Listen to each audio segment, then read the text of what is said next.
Welcome to WIP Pizza. How's it going? My name's Monty, and this is a show where I show you how to make outrageous, amazing pizzas.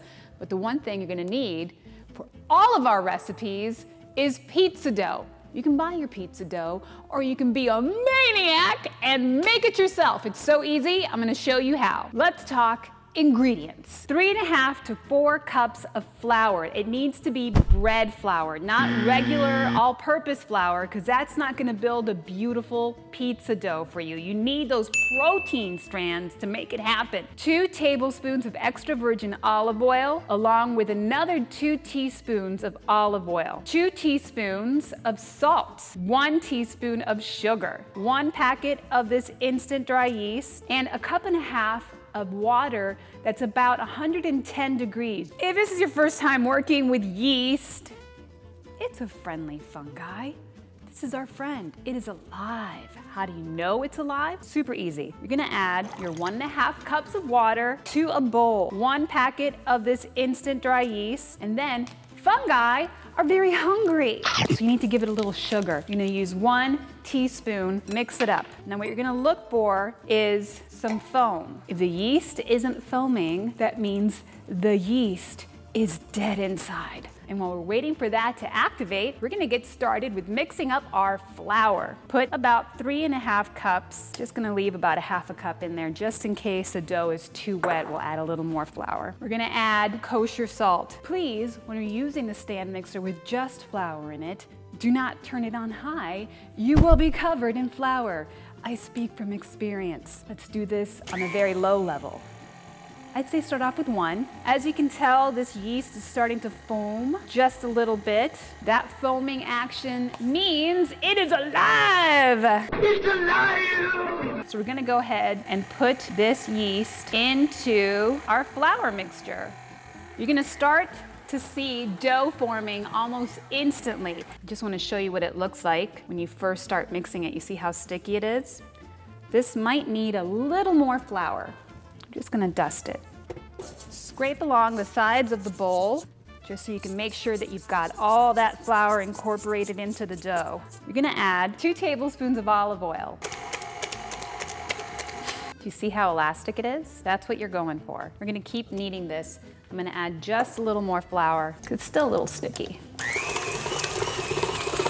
All right, so here's how you know your dough is done. It no longer sticks to the bowl. Comes out in one big, nice ball. Flour our surface so the dough does not stick to our counter. And we're just going to knead it. You're gonna knead it by pushing it forward with the palm of your hand and back. Forward and back.